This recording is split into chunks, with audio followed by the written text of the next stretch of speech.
Olá, bem-vindo ao nosso canal.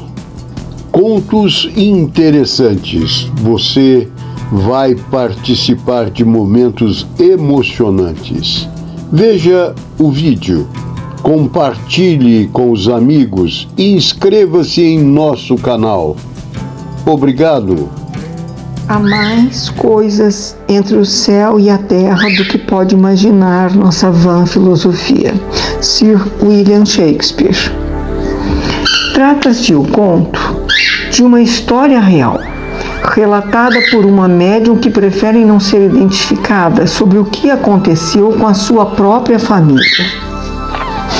Em um pequeno lugarejo, denominado Céu Azul, no interior do estado de Minas Gerais, como era costume do clero, na véspera do Natal, a celebração da Missa do Galo. E todos os moradores católicos da localidade compareciam com suas famílias inteiras, dos avós aos netos, para assisti-la. Era um ofício de tradição da fé cristã, no qual a participação era de louvor a Deus e à Sagrada Família, entoado pelo coro da igreja, com vozes angelicais que cantavam em latim. A exposição do presépio para a visitação, embalada pelos hinos canônicos natalinos, que despertava em todos os participantes aquele sentimento de respeito, mas também de empatia mútua entre os fiéis. Como era uma missa especial, o padre interpretava a Adeste Fidelis, um maravilhoso hino de Natal, o Glória in Excelsis Deo e o Veni, Veni Emmanuel, acompanhado pelo coro.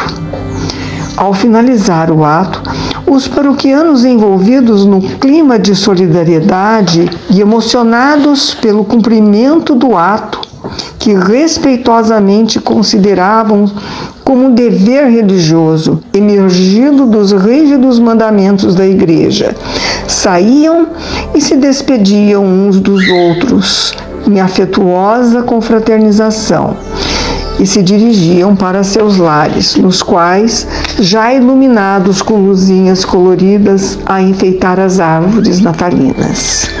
As crianças eram os sobrinhos de Juca e das Dores.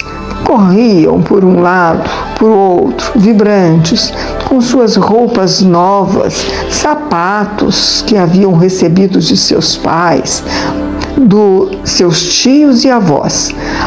Os menores ainda aguardavam o Papai Noel, que viria em silêncio quando adormecessem, e a depositar em suas caminhas os seus tão aguardados presentes. Os adultos traziam das cozinhas os pratos que preparavam cuidadosamente durante o dia. Eram assados variados com sobremesas que só os mineiros podiam fazer. Tudo transcorria como de costume naquelas ocasiões. Alegria, lembranças e recordações. Alguns familiares que foram convidados ainda estavam para chegar, e de fato chegaram.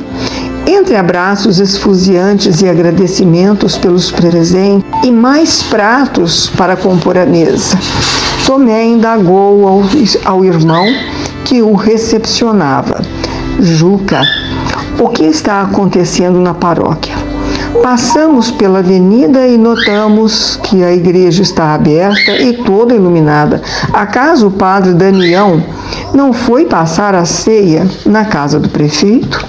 E Juca parou, colocou a mão no bolso da calça e disse: Ué, o padre Damião me disse que foi convidado pela família para cear com eles e por isso despediu-se de todos ao terminar da missa, mais rápido do que de costume. Estranho. Das graças, você ficou sabendo se o padre Damião iria voltar à igreja depois do jantar? Não, Juca. Por que você está me perguntando isto? Você, Carminha, tem como saber se o padre Damião iria retornar à igreja após a ceia? Não, por quê? É porque os seus tios acabaram de passar pela avenida e observou a igreja toda iluminada. Creio que não seja nada com a qual devemos nos preocupar. Caso fosse um motivo ruim, já o saberíamos, pois o Juca, o seu tio, foi o único sacristão daquela igreja desde a construção. É claro, não pensemos mais nisso, vamos jantar. Tudo era motivo de risadas, elogios e muita conversa. Falavam de tudo, sobre as lembranças dos dias vividos, dos aniversários de seus filhos, das doenças que as crianças tiveram e também das dificuldades pelas quais passaram. Todos comiam e bebiam à vontade. A noite foi passando em clima de festa. Ao todo, reuniram-se para a ceia 3 casais e 4 crianças, que já haviam se recolhido para que o bom velhinho pudesse levar as encomendas feitas ao longo do ano para suas camas.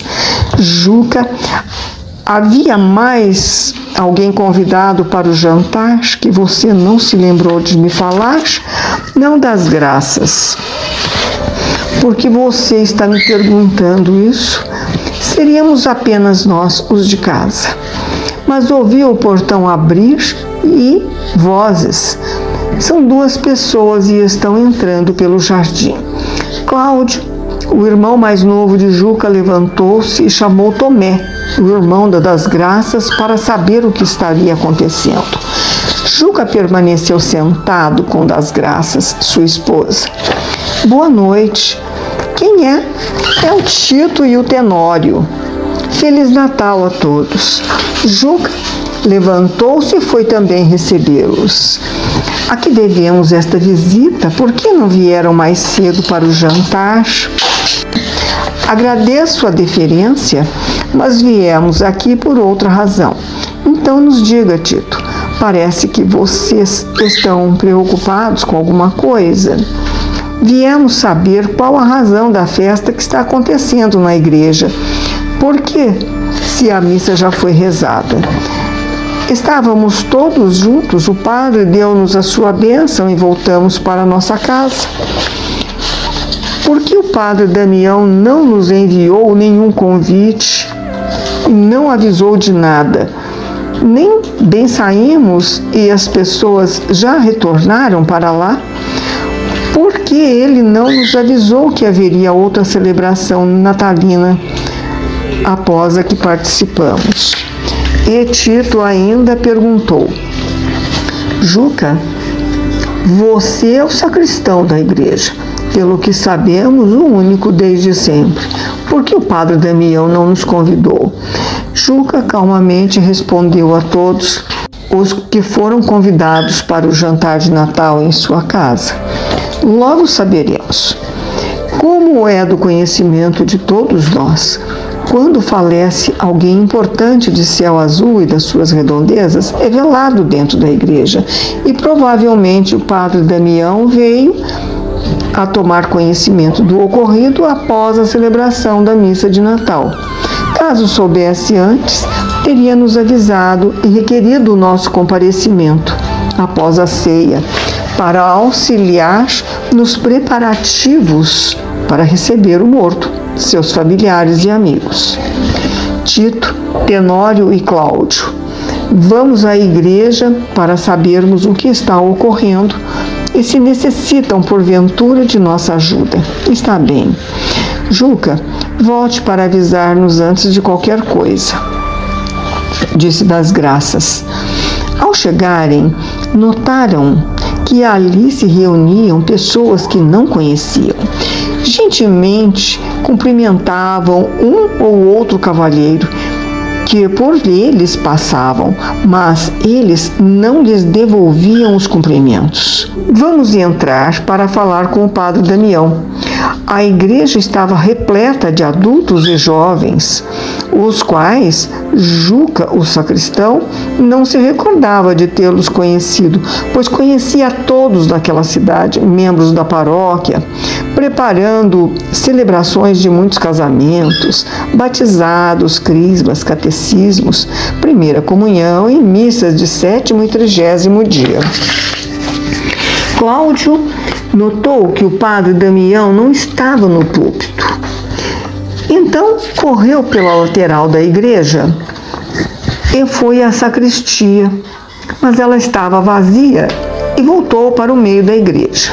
Ah, vocês estão vendo algum conhecido? Perguntou Cláudio a Juca, sem pestanejar. Meneou a cabeça branca de um lado para o outro, respondendo claramente: não. De repente, todos os fiéis levantaram-se e, olhando para trás, viram apontar o clérigo usando uma batina branca, segurando a cruz processional, aquela que tem o cabo bem longo e é utilizada nas procissões de entrada nas missas. Logo atrás, os coroinhas e os cerimoniários. A diferença entre eles é a cor dos paramentos que usam, ou seja, as suas vestes. Os coroinhas têm suas vestes em vermelho e branco, e os cerimoniários utilizam as cores preto e branco. Sem saberem o que estava acontecendo naquela noite, se reuniram Juca e seus companheiros no jardim em frente à igreja. O que faremos, Juca? Perguntou Cláudio. Está decidido. Vamos entrar e ouvir a celebração do padre. Certamente obteremos uma justificativa para essa missa natalina, dele ou de algum dos fiéis que ali se encontram. Espere, ouçam o que o vigário está falando. Ele começou a celebrar a missa em português. Em português? Como é isso? Por quê? Nós ouvimos a celebração do padre Damião há poucas horas e foi em latim. O que estará acontecendo? A missa transcorreu sem qualquer outra intercorrência. Apenas esta mudou o rito de uma hora para outra. A inquietação de Juca e dos outros era notória. O vigário comentava o evangelho e os fiéis pareciam nem perceber a alteração do idioma. Participavam da celebração. O padre lançava uma pergunta sobre a data do nascimento de Jesus e os fiéis lhe respondiam: 25 de dezembro. E o que é pior, todos falavam juntos. Que falta de educação! Não respeitava a ordem de resposta. Falavam todos de uma só vez. E parece que o padre estava gostando desta indisciplina. O padre, descontraídamente, fez uma breve brincadeira sobre as renas e o trenó do Papai Noel e todos riram juntos. Por fim, a missa terminou em clima de festa e de alegria. Falavam alto e se despediam uns dos outros, retirando-se. De onde vieram aqueles fiéis, vestidos de roupas diferentes? E o padre? Será que ele era mesmo um padre ou um oportunista que se intitulou padre para tirar algum proveito dessa gente simples e alegre? Tomé ainda tentou aproximar-se de um cavalheiro para lhe desejar Feliz Natal, e o qual fez de conta que não o viu. Coisa de gente poderosa que não fala com gente humilde, ou coisa de gente sabida que não se aproxima de gente simples e de pouco conhecimento, como nós. Juca assistiu ao constrangimento pelo qual passou Tomé e percebeu que era o mesmo acanhamento que havia sentido ao cumprimentar aqueles cavalheiros, os quais não respondiam ao seu cumprimento gentil e social. Como o padre ainda permanecia no interior da igreja, na condição de sacristão, resolveu entrar também no interior do templo e conversar com o padre, pois, a seu ver, parecia ser um homem comum, como qualquer outro que estava acostumado a conviver. Ele estava assentado no primeiro banco da igreja, como a descansar de uma tarefa que lhe consumiu um pouco a sua vitalidade. Juca inconformado, pôs-se à frente do clérigo e ele não demonstrou vê-lo. Parecia que ele não estava ali, mas em outro lugar. Juca, totalmente atônito, tocou-lhe com as suas mãos em seu ombro, mas ele não percebeu, não reagiu ao contato. Parecia não ser humano, ou melhor, não estar na carne. Juca, desanimado e sem resposta que o satisfizesse, e aos outros que vieram com ele, cabisbaixo retirou-se para fora da igreja. Não havia mais fiéis. Todos já haviam retornado aos seus lares, a não ser ele mesmo, juntamente com seus companheiros. Juca relatou o que havia sucedido dentro da igreja com o padre. Ficaram perplexos. O que poderia relatar aos outros que ficaram em casa aguardando notícias? O que dizer a eles que eram fantasmas? Porque não havia outra explicação melhor, pois se comportavam como pessoas que não estavam neste mundo. Eu fiquei frente a frente com aquele que se diz padre e ele não me notou, não percebeu que eu estava próximo a ele. E quando toquei-lhe o ombro, foi como se eu ou ele não estivéssemos ali. Foi assustador.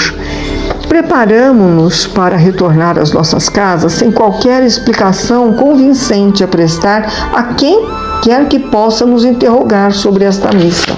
O que mais contrariou-me foi a desatenção do padre Damião em não nos informar que havia cedido a igreja para outro padre, com os seus particulares fiéis, para esta celebração, e ainda mais, um padre que não se parece padre, que não tem instrução religiosa acerca dos ritos canônicos.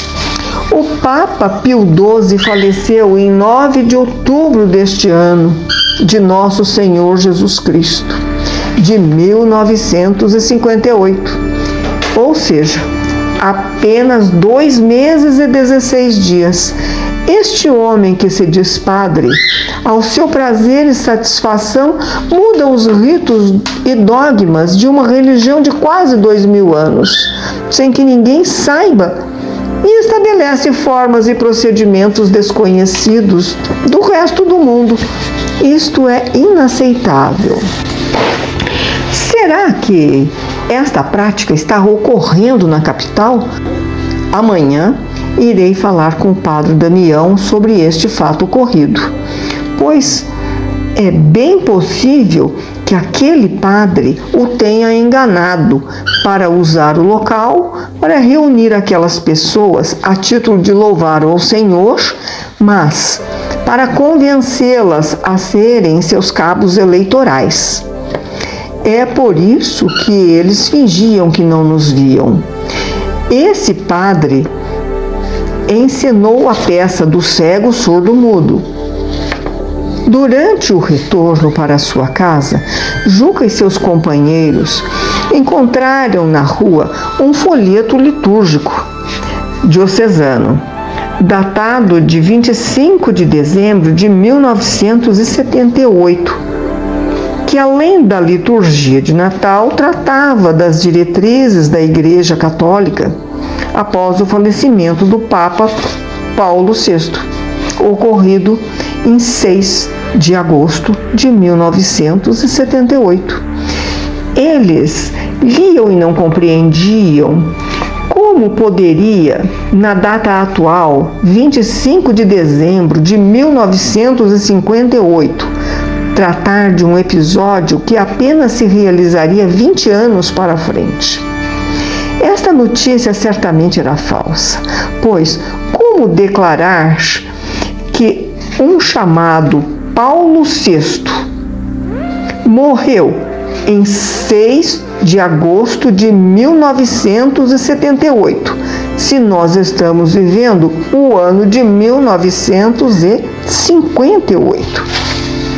E as coisas ficavam cada vez mais complicadas. Como falar das graças o que vimos? Será que isso não ocorreu? Será que o que passamos foi efeito do vinho da ceia de Natal? Ou estamos acordados e loucos? Em que dia estamos, Tenório? 25 de dezembro de 1958, Juca. E este boletim litúrgico do dia 25 de dezembro de 1978, o que significa? Quietos, Juca abriu a porta da casa e convidou-os todos para entrar, a fim de descansarem um pouco desse pesadelo. No dia estava amanhecendo lentamente, das Graças já havia acordado e o fogo já estava aceso. Perguntou ela ao esposo: a que horas vocês chegaram? Estávamos tão exaustos que fomos repousar um pouco. O que vocês descobriram ontem? Ainda nada. Das Dores, avisou que receberiam a visita de Dona Nenê, velha amiga de todos, para o lanche da tarde. Era uma pessoa agradável, era mãe, avó, bisavó de uma linda família que sempre esteve em nosso meio. À tarde, a visita aguardada chegou e, lançando risos altos que ecoava em todo o recinto, a família estava toda na sala para o lanche. Então, vocês ainda estão aqui, meus amigos? Perguntou Dona Nenê. Como por aqui? Esta é a nossa casa. E como todos sabem, sempre moramos aqui, vivemos e trabalhamos, respondeu Juca. Somos amigos de todos, ajudamos sempre a que podemos. Cuidamos da igreja, do nosso velho padre Damião, do prefeito, nosso grande amigo. Eu sei. Das Graças, convidou a todos a se sentarem para tomar o lanche. Dona Nenê indagou ao Juca sobre a missa. Qual delas? A do padre Damião? Dona Nenê, rindo muito, exclamou: que padre Damião? Padre Damião morreu em 58, com gripe asiática. Essa gripe matou 4 milhões de pessoas. O prefeito e a sua família faleceu todinha.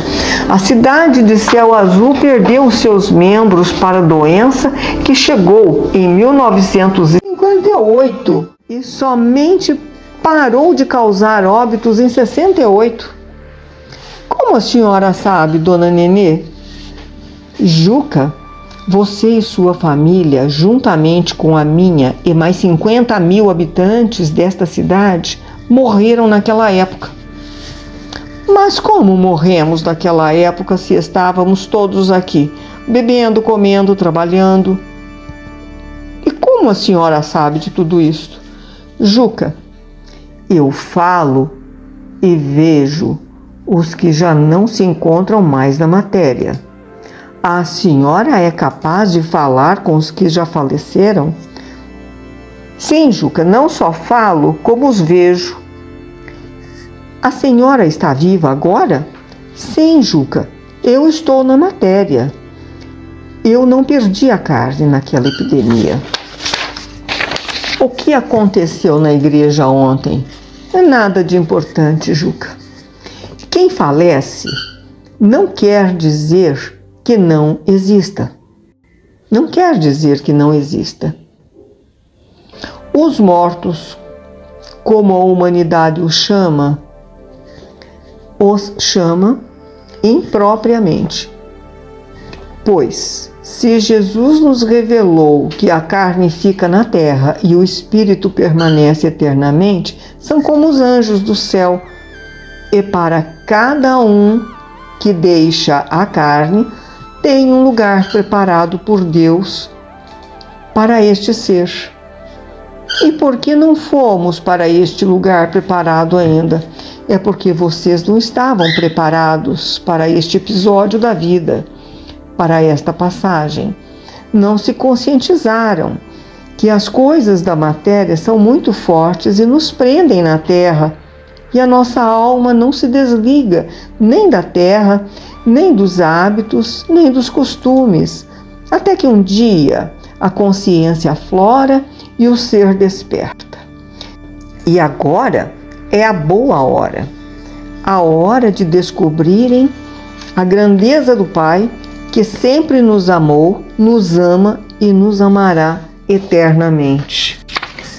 E nós vivemos todos esses anos enganados. Sim, apenas pareciam que trabalhavam, comiam, andavam, estavam como que sonhando. Nada era material.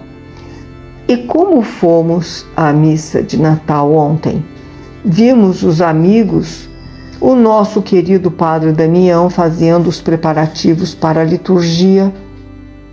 Ele também está como nós, Dona Nenê? Sim, ele, o prefeito, sua família e quase toda a cidade de Céu Azul. Esta cidade é quase desabitada e ainda são bem poucos os seus moradores. Então, o padre que vimos celebrar a missa em português era real? Sim, nós estamos no ano de 1978 e vocês faleceram em 1958. É por esta razão que os dogmas da liturgia são em idioma local e não mais em latim. Esta mudança ocorreu no ano de 1960, no tempo do Papa João XXIII. E quando nós acordaremos em outro lugar? Assim que vocês se conscientizarem que estão livres. Dona Nenê olhou para eles. De um instante para o outro, não viu mais aquela família ali. Era apenas uma velha casa de tijolos maciços e telhas de barro, sem móveis, sem cortinas nas janelas ou vasos de flores. Simplesmente não havia nada daquilo que há poucos minutos parecia ser uma casa toda ornamentada com móveis e flores e pessoas adultas e crianças.